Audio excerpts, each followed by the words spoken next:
What is going on, everybody? My name is Flame078. Welcome back to the channel, or hello if you're new. Welcome. New season, a new ranked, same exact journey. Today's installment of my road to Apex Predator, or realistically, my road to Diamond, since, you know, I can't really get to Predator yet. But anyways, I want to cover all my wins leading up to Platinum, since Platinum is where I honestly consider where the real grind truly begins, since Platinum is a rank where I can consistently get to.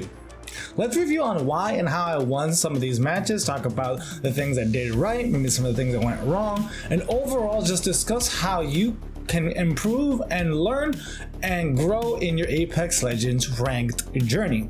These are casual tips for the casual gamer, as I think we have a different struggle when it comes to this mode. I hope you enjoyed the video, and if you did, I really hope you smash that subscribe button, hit the like button, and make sure notifications are on so that way you know when my next tip video drops. So without further ado, let's get to it.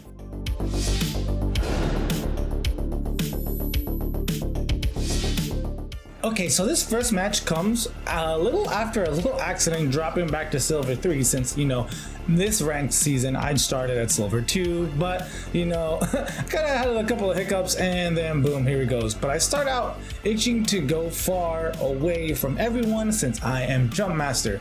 We hit a capacitor and loot to our heart's content. This match was kind of nice, easy going to start off with, and ended up being alone and gear up quite nicely. I ended up rocking a 30-30 repeater with 20-20 hammer points. Why I decided to drop the hemlock that I had at the beginning, I have no idea. I guess I just wanted to use the 30-30 repeater. Anyways, our match is pretty quiet for a while, and it's not, you know, until end game where things really begin to heat up. In containment, we see a lot of fights going on, and I'm trying to take advantage of fuses, long grenades, and cluster grenades to really just poke around and do massive damage and just keep my distance.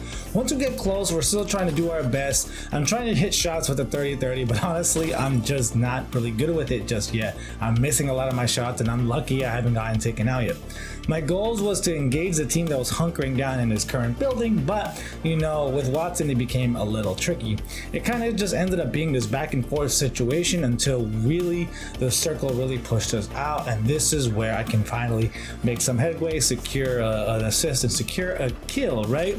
But I started fat thumbing at this point. As you can see, like, I'm trying to heal up after some damage, and I accidentally not do this, so I have to like restart it. Like, I am surprised, honestly, I have not died yet. This is ridiculous. But, you know, we managed to succeed. We push into the circle, and it ends up just being me, my teammate, and a solo Octane. We end up trading a couple of shots, a couple of more bad 30-30 shots. You know, my Mirage triggers me. He bamboozles me with his clone, so we're not going to really talk about that. And then after all this time, after a little bit, we finally missing my shots, I secure the victory. I stick my cluster and boom, you know. But overall, this win was, you know, I feel like it was kind of a waste considering I did not get max KP. But overall, a win's a win, right?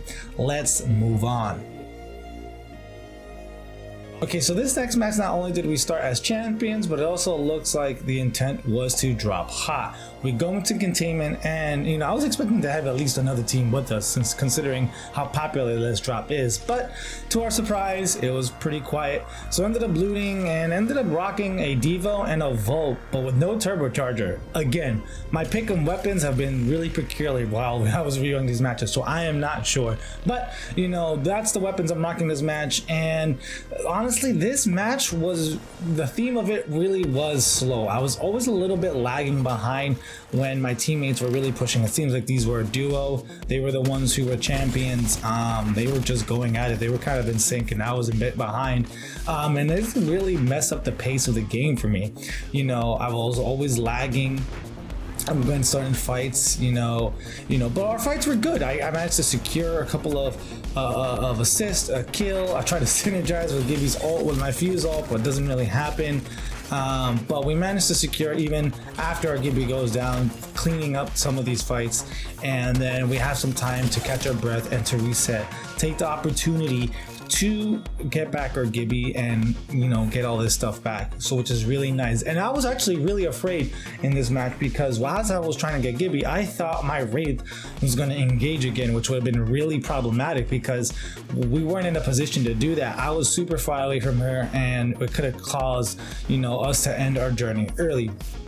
But as it was nice, after we reset, going into the ring, I started using the strengths of Fuse, his long distance grenades, to really cut people off in the ring. You know, people are rotating out, people are afraid to fight in the ring, and I encourage you to not be afraid to fight in the ring, especially in ring 1 and 2. It doesn't hurt that bad. You can take the heat, and as you can see, you know, I time my attacks pretty well where I cut their escape off and I secure a couple of more KP, which is all you should really shoot for in these matches.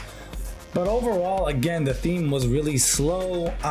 We end up going towards the end game and we secure the W, but I'm just lagging behind. I really didn't do much in this last fight. My two teammates cleaned them up, but you know, a win is a win, and I think I got a lot of points here. I felt a little good that I was fighting and I got some stuff, but it was either just cleaning up or I was just looting, and that didn't really sit well with me. So let's see how our next match goes. This one was funny from the start because I had teammates with mics, which was always a good sign. I highly recommend if their mics are on, you should turn on your mic if you're able to. I ended up not doing it for this match because I just was comfortable with my pings.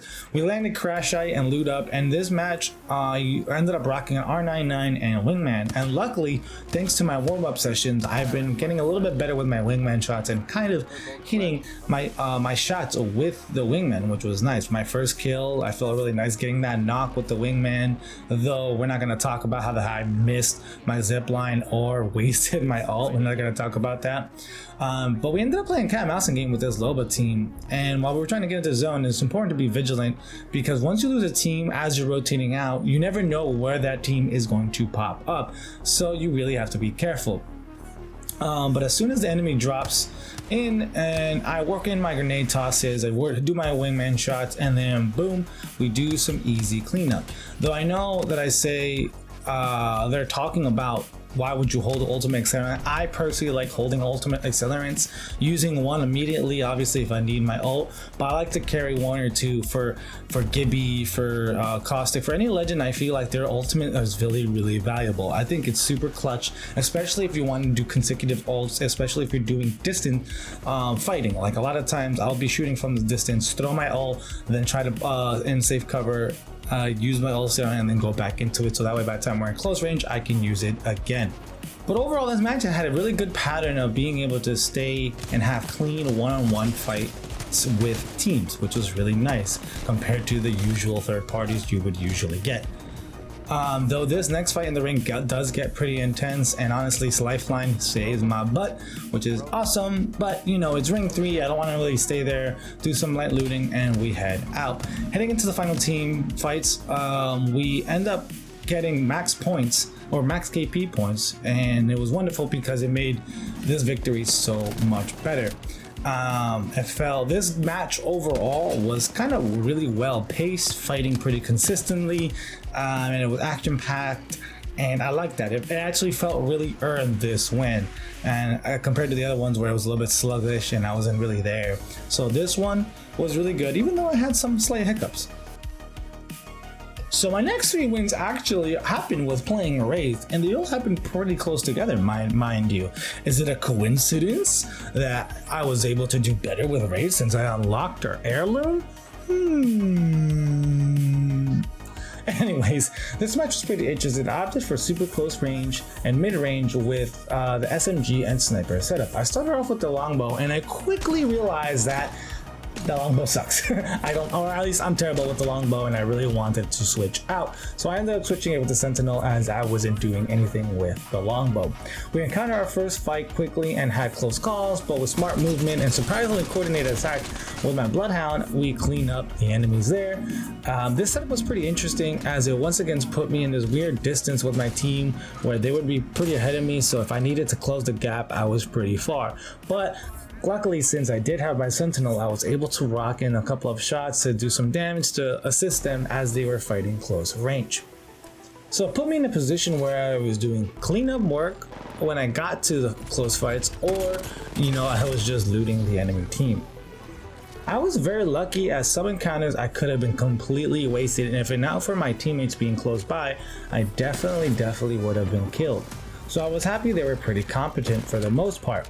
Now, the warm-up really showcases here, as I'm having this close quarters R99 fight with a hip fire, and though my aim isn't that great, the fact that I'm not ADSing and sacrificing that speed, I'm able to use the door to my advantage and stay alive and do damage, and able to secure and clean up these teams. So I highly encourage you to try not to go to ADS, especially in close range, because sometimes that will save your life. I know if I would have ADS fighting these two people, I definitely would have died.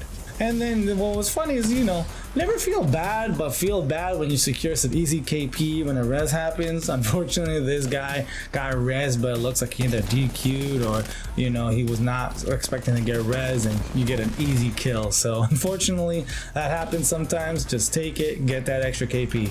But, with that, we secure this W, and overall it was pretty nice. It was pretty nice. Okay, so too many games to kind of go over. I'm gonna cut it off here. Let's talk about these certain games. Stay tuned for part 2, as I will break this down even more, and we'll talk about getting to platinum and the success that comes with that. But it's just too much. I didn't want to make this a super long video. First things to keep in mind is, there are a lot of games in between the wins that I'm showcasing, right? More top 5, second place, top 20 ends that happen in between these wins. So don't focus too much on the wins necessarily. Just know that you really want to shoot for at least a win, a max point win in your session, because this is, I feel, if you manage to secure that, you're gonna feel great about the end of your session, because you're gonna feel like you did a lot of progress. These matches are roughly about 20 minutes on average, so that's a pattern that I've been seeing with any of my wins. My wins take a decent amount of time, so understand that if you want to go for 10 wins, that's a lot of time. So keep your expectations leveled. Also, these games have a lot of slow moments within these 20 minutes, and they're scattered throughout. I wish I could just say the slow moments happen in the beginning or in the middle, or just the beginning, but it doesn't. You have slow end games, you have slow mid games, you have slow starts. So take the slows as an opportunity to work on your patience, to work on carefully thinking about how you want to rotate, where you want to rotate, how you want to handle hearing gunfire. Should you go to that place right away? Should you start fighting right away?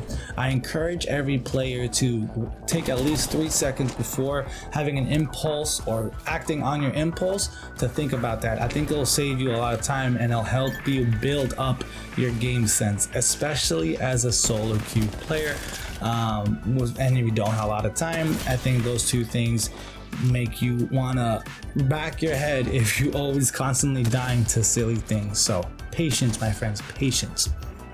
When it comes to loadouts, I wish I could be a little bit more helpful, but I was really all over the place. I've looked at all my games, and I rocked almost like uniquely different loadouts for almost all my matches.